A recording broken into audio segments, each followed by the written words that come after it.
Hello दोस्तों, नमस्कार। मैं भी एक आप सभी का बहुत बहुत स्वागत करता हूं आपके अपने इस यूट्यूब परिवार में। तो साथियों, जैसा कि यूपी पुलिस 2026 का एग्जाम 8 जून से स्टार्ट हो रहे हैं, तो टारगेट केवल एक ही हमारा है, वह है 8 जून, 9 जून और 10 जून। तो इसीलिए आपके एग्जाम के लिए इस सेशन में पूरे 100 सवाल देखने जा रहे हैं। और इस क्लास में आप सभी का टारगेट 100 सवाल में से केवल 45 सवाल आप सभी को खुद से सही करना है। तो आपके पेपर में जीके से सवाल पूछे जाएंगे, हिंदी सवाल पूछे जाएंगे, रीजनिंग से सवाल पूछे जाएंगे और मैथ के सवाल पूछे जाएंगे। तो साथियों, जैसा कि यूपी पुलिस का परीक्षा ऑफलाइन होगा, जो कि 2 घंटे में आप सभी का पेपर समाप्त होने वाले हैं। इसी 2 घंटे में आप सभी को 38 सवाल जीके का मिलेगा, 37 सवाल हिंदी का मिलेगा, रीजनिंग का 55 सवाल मिलेगा, मैथ का 20 सवाल मिलेगा। 150 सवालों का आपका पूरा पेपर होगा। एक सवाल आप सही करेंगे 2 नंबर, 300 नंबर का पूरा पेपर होगा। और एक भी सवाल पे आप सभी का नेगेटिव मार्किंग नहीं होगा। यानी आप अपने पेपर में पूरे 150 सवालों का उत्तर देकर गोला भरेंगे। तो जिस तरह से यूपीएसआई का पेपर हुआ था, उसी तरह आपका यूपी पुलिस का एग्जाम होगा। यूपी होमगार्ड की तरह नहीं होगा। जिस तरह से यूपी होमगार्ड के पेपर में जो जीके से केवल 100 सवाल पूछे जा रहे थे, तो काफ़ी स्टूडेंट इसमें परेशान हो गए थे, क्योंकि जीके बहुत ही हार्ड लेवल का पूछा गया था यूपी होमगार्ड के पेपर में। यदि आपने पेपर दिया होगा तो आपने एनालिसिस किया होगा, जो 25 अप्रैल को, 26 अप्रैल को और 27 अप्रैल को हुआ था। लेकिन साथियों, आज से हम लोग 1 से लेकर 10 मई के बीच में ऐसे ऐसे क्वेश्चन को डिस्कस करेंगे जो हमेशा यूपी पुलिस के पेपर में आते ही आते हैं। तो साथियों, अब यहाँ से यानी आज से 1 मई से लेकर लास्ट 10 मई तक आप हमारे क्लास में बने रहेंगे। उसके बाद जो हमारे पास 1 महीने का समय बचेगा, उसमें हम अति संभावित प्रश्नों को देखेंगे। लेकिन सबसे पहले आप सभी को 1 से लेकर 10 मई के जितने भी क्लास आएंगे, आप सभी को करना ही करना है। और आपको सभी प्रश्नों का उत्तर खुद से करना है, क्योंकि एक भी सवाल पे माइनस मार्किंग नहीं होने वाले हैं। ये बात याद रखिएगा आप लोग। जब आप सभी प्रश्नों का उत्तर करेंगे तो आपके अंदर एक इंटरेस्ट बढ़ेगा। आप सभी प्रश्नों का उत्तर इसी क्लास में तैयार कर लेंगे। जो सबसे इंपॉर्टेंट क्वेश्चन रहेगा यूपी पुलिस एग्जाम के लिए, जहां से आयोग आप सभी से सवाल पूछ सकती है, वहां से हम लोग क्लास में सभी सवालों को डिस्कस करेंगे। ठीक है, तो साथियों, आज की इस क्लास में हम लोग सिलेक्शन वाले पहले क्वेश्चन पेपर को डिस्कस करने जा रहे हैं। ठीक है, जो कि इन 100 सवालों के माध्यम से करेंगे। तो चलिए क्लास को शुरू करते हैं। लास्ट में आप सभी से हम स्कोर पूछेंगे। अपना स्कोर आप जरूर बताइएगा कि इन 100 सवाल में से आप सभी का कितना स्कोर बना। ओके, देखिए आज का पहला प्रश्न आपके स्क्रीन पर। निम्नलिखित में से कौन सा अनुच्छेद कहता है कि भारत का उपराष्ट्रपति होना चाहिए? कौन सा अनुच्छेद कहता है कि भारत का उपराष्ट्रपति होना चाहिए? तो यह अनुच्छेद 63 कहता है। पहले का डी ऑप्शन बिल्कुल राइट आंसर हो जाएंगे। नेक्स्ट अगला सवाल देखिए, क्वेश्चन नंबर 2 को। उत्तर प्रदेश में किस वर्ष मनरेगा को प्रारंभ किया गया था? तो साथियों, उत्तर प्रदेश में किस वर्ष मनरेगा को प्रारंभ किया गया था? तो 2006 में स्टार्ट किया गया था। डी ऑप्शन बिल्कुल राइट आंसर हो जाएंगे। नेक्स्ट अगला सवाल देखिए, क्वेश्चन नंबर 3 को। बौद्ध धर्म से संबंधित जातक किसको संदर्भित करता है? बौद्ध धर्म से संबंधित जातक किसको संदर्भित करता है? तो बुद्ध के जन्म की कहानियां को संदर्भित करता है। सी ऑप्शन बिल्कुल राइट आंसर हो जाएंगे। नेक्स्ट अगला सवाल देखिएगा, क्वेश्चन नंबर 4 को। उत्तर प्रदेश को कितने शिक्षा मंडलों में बांटा गया है? तो साथियों, उत्तर प्रदेश को कितने शिक्षा मंडलों में बांटा गया है? तो पूरे 17 मंडलों में बांटा गया है। तो बी ऑप्शन बिल्कुल राइट आंसर हो जाएंगे। नेक्स्ट अगला सवाल देखिए, क्वेश्चन नंबर 5 को। राष्ट्रीय खेल दिवस किस प्रसिद्ध व्यक्तित्व के जन्मदिन पर मनाया जाता है? राष्ट्रीय खेल दिवस किस प्रसिद्ध व्यक्तित्व के जन्मदिन पर मनाया जाता है? तो ध्यानचंद जी के।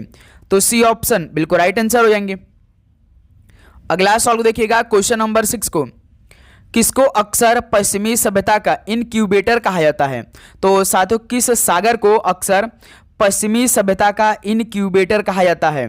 तो भूमध्य सागर को। सी ऑप्शन बिल्कुल राइट आंसर हो जाएंगे। नेक्स्ट अगला सवाल देखिए, क्वेश्चन नंबर 7 को।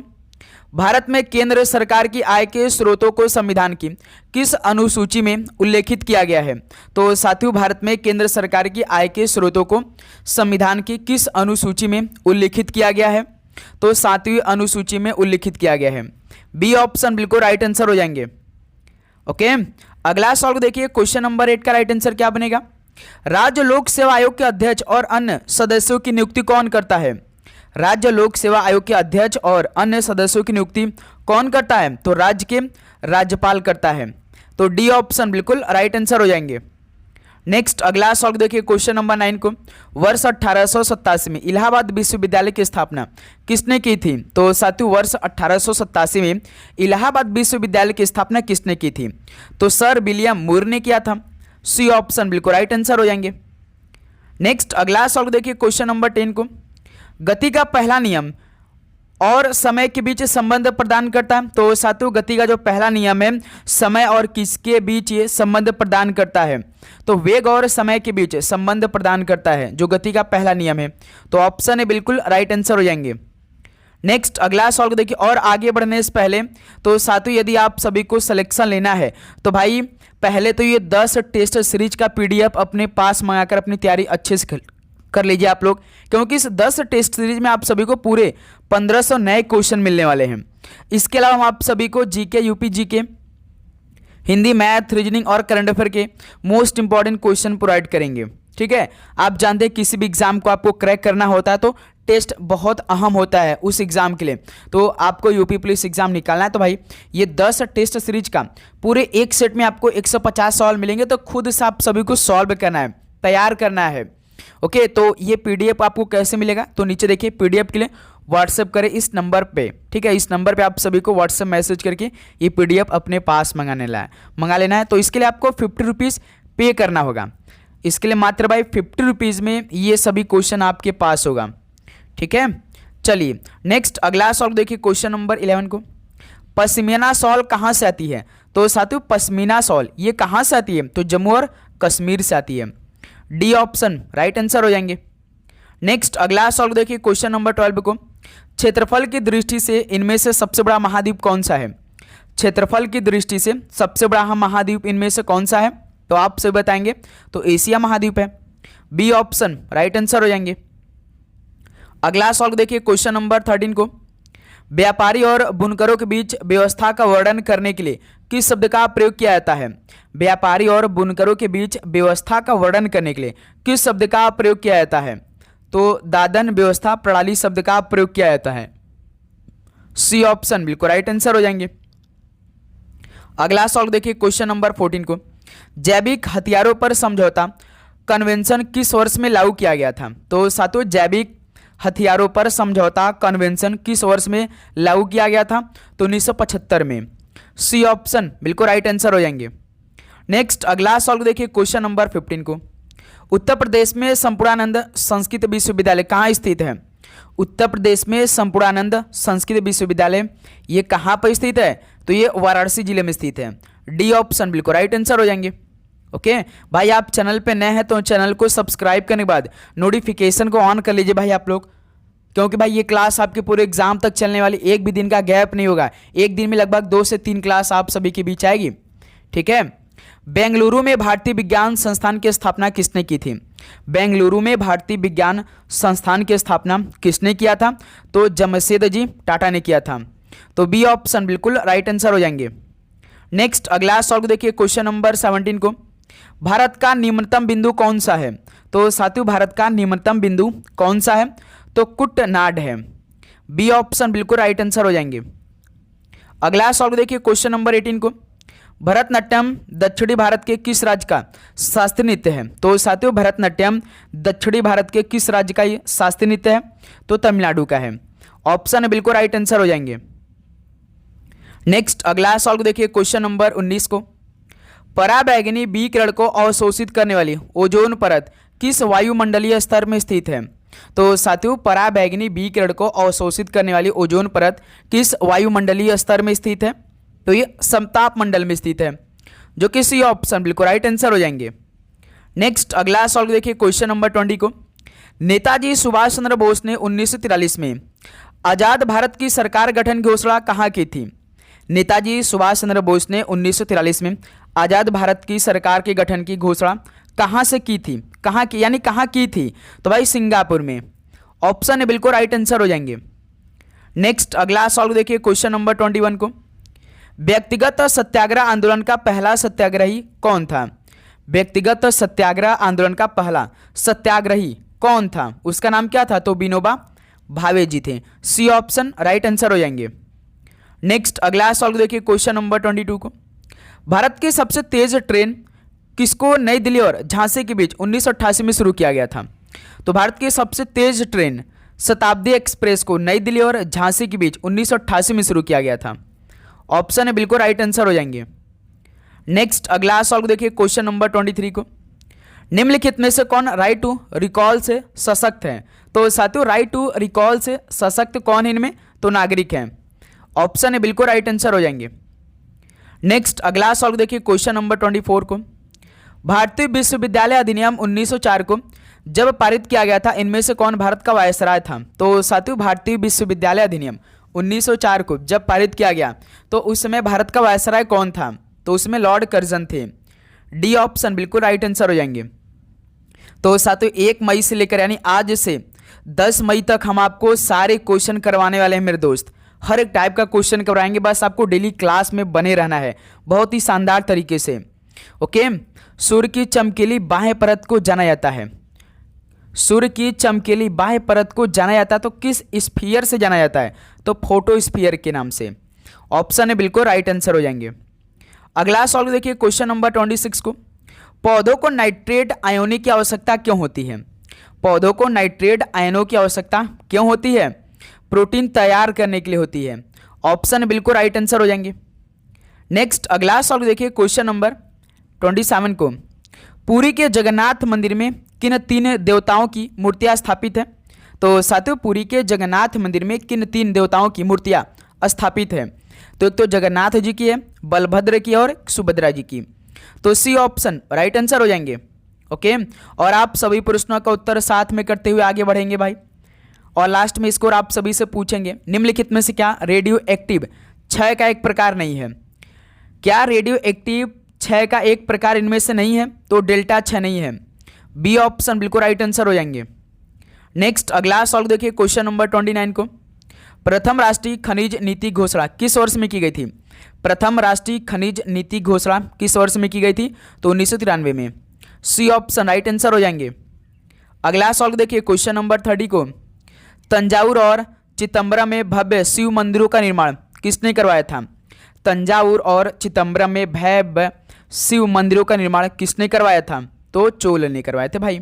तो ऑप्शन है बिल्कुल राइट आंसर हो जाएंगे। अगला सॉल्व देखिए क्वेश्चन नंबर 31 को। विश्व प्रयोगशाला पशु दिवस की स्थापना किस संगठन ने की? विश्व प्रयोगशाला पशु दिवस की स्थापना किस संगठन ने की थी? तो NABS संगठन ने की थी। डी ऑप्शन राइट आंसर हो जाएंगे। अगला सॉल्व देखिए क्वेश्चन नंबर 32 को। कौन सा जल डमरूमध्य अमेरिका और रूस को अलग करता है? तो साथियों कौन सा जल डमरूमध्य अमेरिका और रूस को अलग करता है? तो बेरिंग है भाई, जल डमरूमध्य है। डी ऑप्शन बिल्कुल राइट आंसर हो जाएंगे। अगला सॉल्व देखिए क्वेश्चन नंबर 33 को। 2024 पेरिस ओलंपिक में भारत समग्र पदक तालिका में किस स्थान पर रहा? 2024 पेरिस ओलंपिक में भारत समग्र पदक तालिका में किस स्थान पर रहा था? तो आप जानते हैं 71वें स्थान पे था भारत। तो सी ऑप्शन राइट आंसर हो जाएंगे। अगला सॉल्व देखिए क्वेश्चन नंबर 34 को। काला सागर निम्नलिखित में से किस देश की सीमा को छूता है? काला सागर किस देश की सीमा को छूता है? तो यूक्रेन को। बी ऑप्शन बिल्कुल राइट आंसर हो जाएंगे। नेक्स्ट अगला सॉल्व देखिए क्वेश्चन नंबर 35 को। केरल राज्य में मकर संक्रांति को क्या कहा जाता है? केरल राज्य में मकर संक्रांति को क्या कहा जाता है? तो मकर बिलक्कू कहते हैं। सी ऑप्शन राइट आंसर हो जाएंगे। नेक्स्ट अगला सॉल्व देखिए क्वेश्चन नंबर 36 को। भारत के किस संवैधानिक संशोधन अधिनियम ने मतदान की आयु को 21 वर्ष से घटाकर 18 वर्ष किया है? तो बताइए किस संविधान संशोधन अधिनियम ने मतदान की आयु को 21 वर्ष से घटाकर 18 वर्ष किया था? तो आप सभी को मालूम होगा 61वां संशोधन अधिनियम में ऐसा निर्णय लिया गया था। बी ऑप्शन बिल्कुल राइट आंसर हो जाएंगे। अगला सॉल्व देखिए क्वेश्चन नंबर 37 को। भारतीय संसद के निचले सदन लोकसभा में महिलाओं के प्रतिनिधित्व वर्तमान प्रतिशत कितना है? भारतीय संसद के निचले सदन लोकसभा में महिलाओं के प्रतिनिधित्व वर्तमान प्रतिशत कितना है? तो 13.63% है, जो कि सी ऑप्शन राइट आंसर हो जाएंगे। नेक्स्ट क्वेश्चन नंबर 38 देखिए। पारिस्थितिकी का जनक किसे कहा जाता है? पारिस्थितिकी का जनक किसे कहा जाता है? तो अलेक्जेंडर वॉन हम्बोल्ट को कहते हैं। डी ऑप्शन बिल्कुल राइट आंसर हो जाएंगे। नेक्स्ट अगला सॉल्व देखिए क्वेश्चन नंबर 39 को। उत्तर प्रदेश की 10 की वृद्धि दर कितनी है? उत्तर प्रदेश की 10 की वृद्धि दर कितनी है? तो 20.23% की है। ऑप्शन बिल्कुल राइट आंसर हो जाएंगे। अगला सॉल्व देखिए क्वेश्चन नंबर 40 को। उत्तर प्रदेश के निम्नलिखित जिलों में से कौन सा नेपाल के साथ सीमा साझा नहीं करता है? तो उत्तर प्रदेश के जिलों में से कौन सा नेपाल के साथ सीमा साझा नहीं करता है? तो कुशीनगर नहीं करता है। सी ऑप्शन राइट आंसर हो जाएंगे। तो साथियों, जिस तरह से होमगार्ड के पेपर में जीके सवाल पूछे गए, इससे तो भाई हमें लगता है जीके में थोड़ा सा डीप में जाना पड़ेगा और हर एक टाइप का प्रश्न तैयार करना पड़ेगा, है ना। मगध साम्राज्य की स्थापना किसने की थी? मगध साम्राज्य की स्थापना किसने की थी? तो बिंबिसार ने की थी। ऑप्शन बिल्कुल राइट आंसर हो जाएंगे। लेकिन हम आपको बता दें, ये भाई यूपी पुलिस के पेपर में नहीं होगा ऐसा काम। जो आपका सिलेबस है ना, सेम वही से क्वेश्चन आपके पेपर में आएंगे। एंग्लो इंडियन समुदाय के सदस्यों की अधिकतम संख्या क्या है जिन्हें राष्ट्रपति द्वारा लोकसभा में नामांकित किया जा सकता है? एंग्लो इंडियन समुदाय के सदस्यों की अधिकतम संख्या क्या है जिन्हें राष्ट्रपति द्वारा लोकसभा में नामांकित किया जा सकता है? तो 4 है भाई अधिकतम संख्या। तो बी ऑप्शन बिल्कुल राइट आंसर हो जाएंगे। अगला सॉल्व देखिए क्वेश्चन नंबर 43 को। सैयद वंश का संस्थापक कौन था? सैयद वंश का संस्थापक कौन था? तो खिज्र खान था। डी ऑप्शन बिल्कुल राइट आंसर हो जाएंगे। नेक्स्ट अगला सॉल्व देखिए क्वेश्चन नंबर 44 को। लार में मौजूद उस एंजाइम का नाम बताइए जो कार्बोहाइड्रेट पर काम करता है। लार में मौजूद उस एंजाइम का नाम बताइए जो कार्बोहाइड्रेट पर काम करता है। तो एमाइलेस है। डी ऑप्शन बिल्कुल राइट आंसर हो जाएंगे। नेक्स्ट अगला सॉल्व देखिए क्वेश्चन नंबर 45 को। राजगिरी का किले किसने बनवाया था? तो साथियों, राजगिरी का किला किसने बनवाया था? तो अजात और शत्रु ने बनवाया था। ठीक है, डी ऑप्शन बिल्कुल राइट आंसर हो जाएंगे। एक भी सवाल पे आप सभी का नेगेटिव मार्किंग नहीं होने वाला है। बुलंद दरवाजा कहाँ स्थित है? सभी प्रश्नों का उत्तर आप साथ में करते चलिएगा। बुलंद दरवाजा ये फतेहपुर सीकरी में स्थित है। बी ऑप्शन बिल्कुल राइट आंसर हो जाएंगे। नेक्स्ट अगला सॉल्व देखिए क्वेश्चन नंबर 47 को। मराठों द्वारा जागीरों के लिए कौन सा शब्द इस्तेमाल किया गया था? मराठों द्वारा जागीरों के लिए कौन सा शब्द इस्तेमाल किया गया था? तो शरण जाम शब्द का इस्तेमाल किया गया था। ऑप्शन ए बिल्कुल राइट आंसर हो जाएंगे। नेक्स्ट अगला सॉल्व देखिए क्वेश्चन नंबर 48 को। भारतीय संविधान का कौन सा अनुच्छेद केंद्र शासित प्रदेशों के उच्च न्यायालयों से संबंधित है? भारतीय संविधान का कौन सा अनुच्छेद केंद्र शासित प्रदेशों के उच्च न्यायालय से संबंधित है? तो अनुच्छेद 241 है। ऑप्शन ए बिल्कुल राइट आंसर हो जाएंगे। अगला सॉल्व देखिए क्वेश्चन नंबर 49 को। ग्लोबल इंडिया एआई शिखर सम्मेलन 2024 ये कहाँ आयोजित किया गया था? ग्लोबल इंडिया एआई शिखर सम्मेलन 2024 कहाँ पर आयोजित किया गया था? तो भारत की राजधानी नई दिल्ली में किया गया। तो सी ऑप्शन राइट आंसर हो जाएंगे। अगला सॉल्व देखिए क्वेश्चन नंबर 50 को। शहरों और उनके संस्थापकों के युग्मों में से कौन सा सुमेलित है? जौनपुर फिरोज शाह तुगलक ठीक है। आगरा शहर सिकंदर लोदी ने किया था। बदायूं में जामा मस्जिद इल्तुतमिश ने करवाया था। यानी डी ऑप्शन उपरोक्त सभी ये सही है भाई, शहर और उनके संस्थापक में। ठीक है, तो डी ऑप्शन बिल्कुल राइट आंसर है।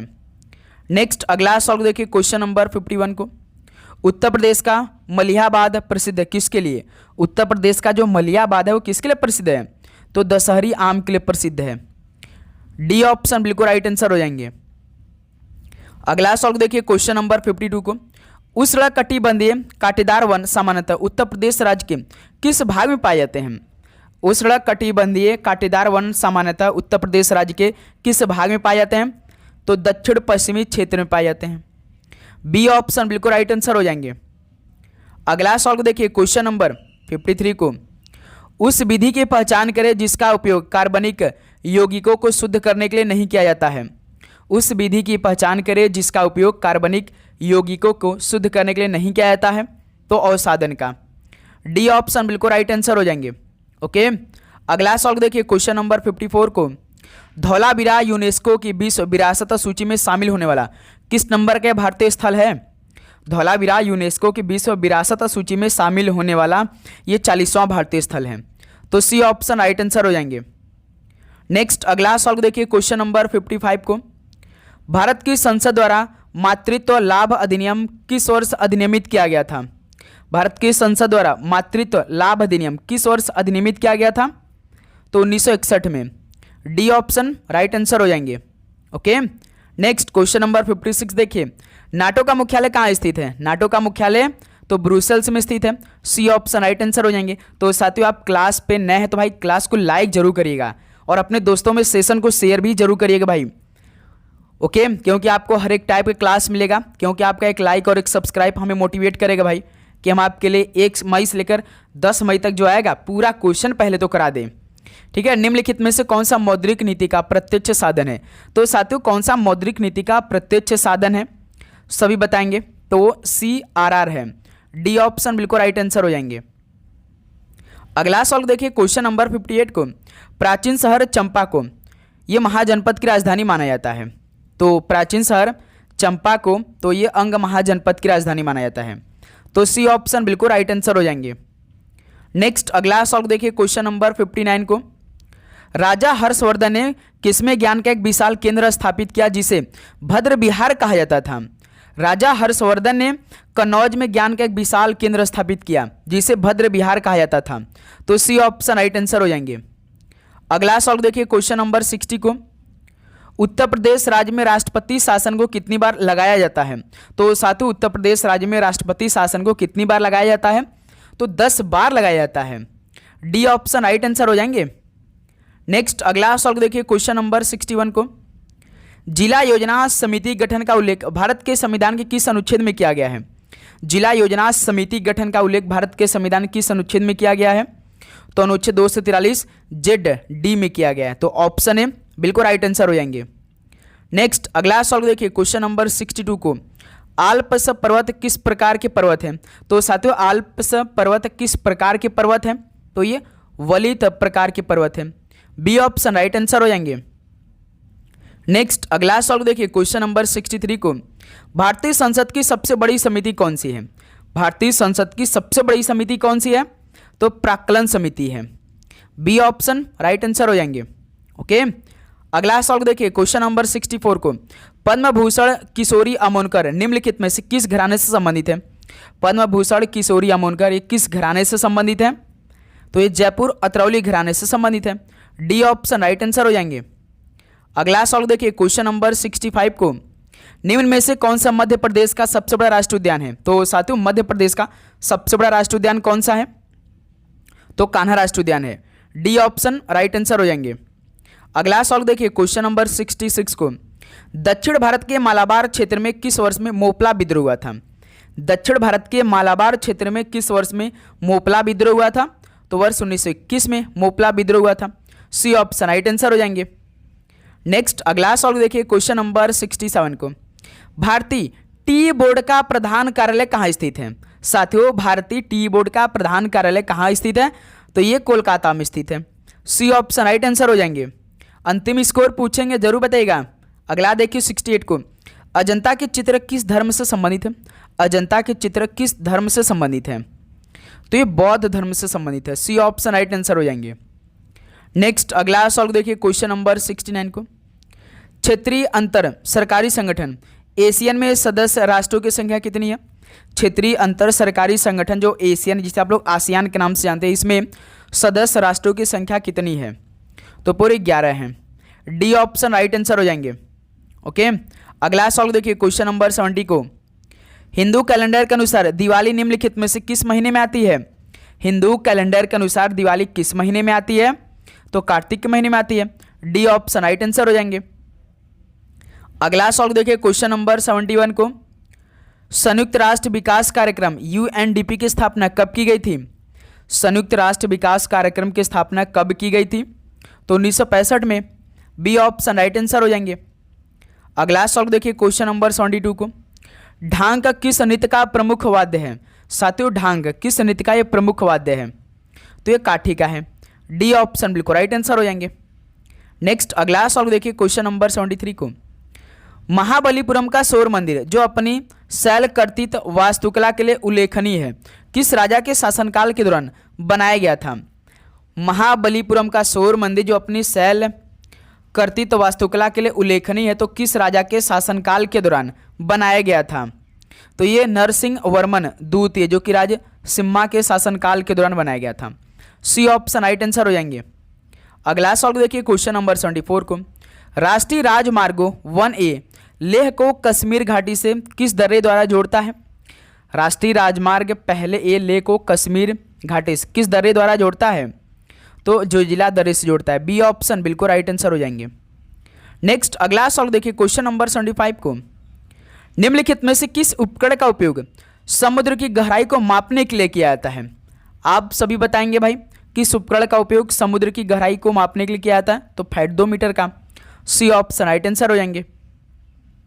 नेक्स्ट 76 देखिए, अवध का पहला नवाब कौन था? अवध का पहला नवाब कौन था? तो सादत अली खान फर्स्ट था। तो सी ऑप्शन राइट आंसर हो जाएंगे। अगला सवाल देखिए क्वेश्चन नंबर 77 को, भारत में बैंकों का राष्ट्रीयकरण किस वर्ष में शुरू हुआ था? भारत में बैंकों का राष्ट्रीयकरण किस वर्ष में शुरू हुआ था? तो वर्ष 1969 में। बी ऑप्शन राइट आंसर हो जाएंगे।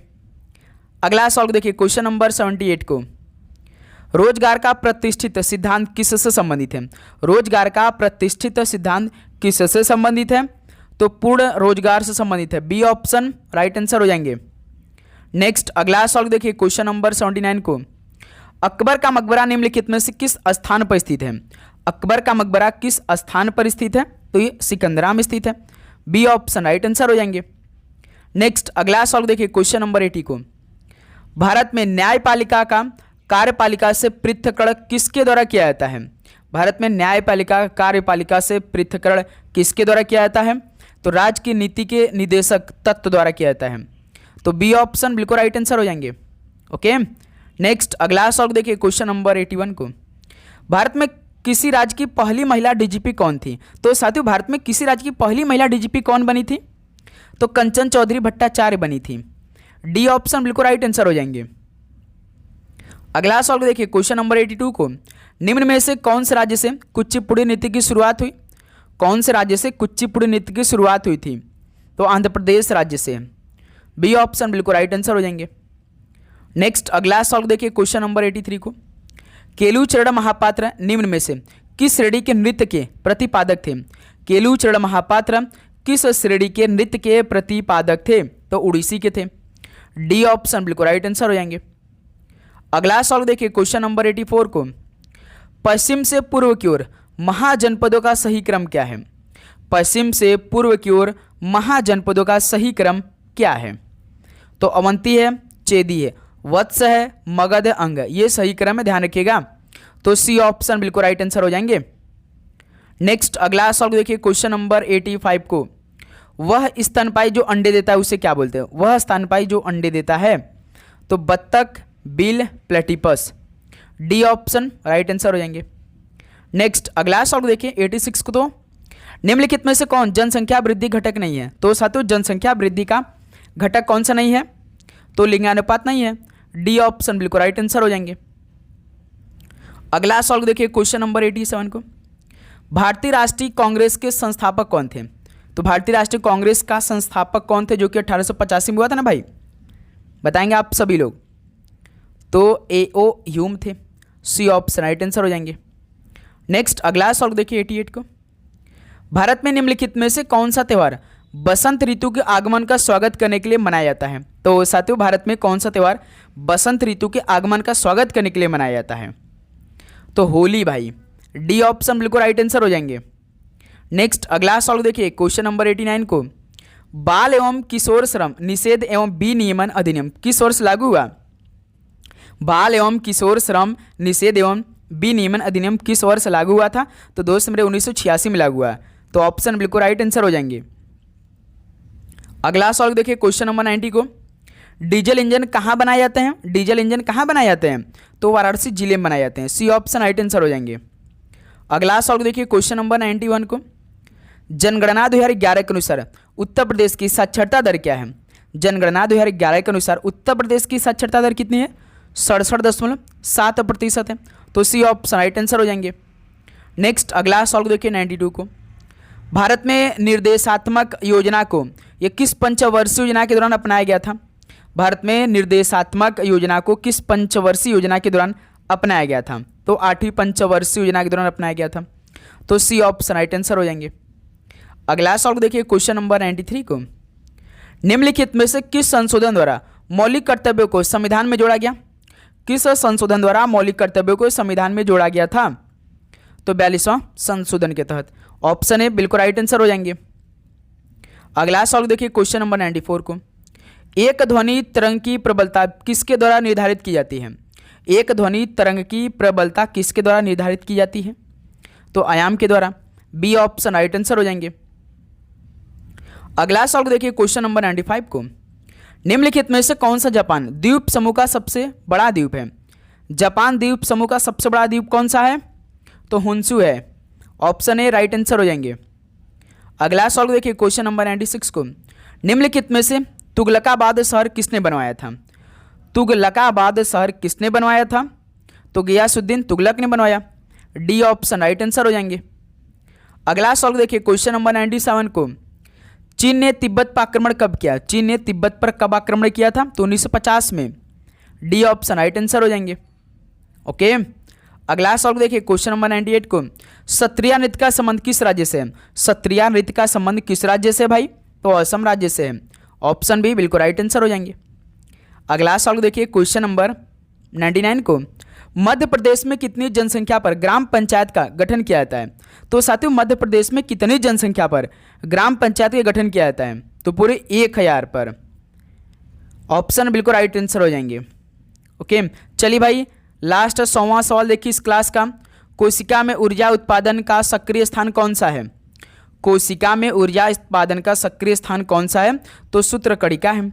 सी ऑप्शन राइट आंसर हो जाएंगे। तो साथियों ये 100 सवाल पूरा कंप्लीट हो गया। तो बताइए आप सभी का 100 सवाल में से क्या 45 सवाल सही हुआ? कमेंट बॉक्स में आप सभी बताएंगे ईमानदारी के साथ। तो उम्मीद करूंगा आप सभी को हर एक प्रश्न का उत्तर याद हो चुका होगा। तो उम्मीद करूंगा आप अपनी तैयारी बहुत ही अच्छी तरीके से कर रहे होंगे, लगातार कर रहे होंगे, एक भी दिन का गैप नहीं कर रहे होंगे। लगातार क्लास यहाँ से आएगी मेरे दोस्त। हमने आपसे कहा था कि 1 मई से आपकी क्लास स्टार्ट होगी और आज से बहुत ही अच्छी लेवल के क्वेश्चन की क्लास आपकी शुरू हो चुकी है। डेली क्लास में आप ज्वाइन करिए, चैनल को सब्सक्राइब करने के बाद नोटिफिकेशन को ऑन करिए आप लोग। ठीक है मेरे दोस्त।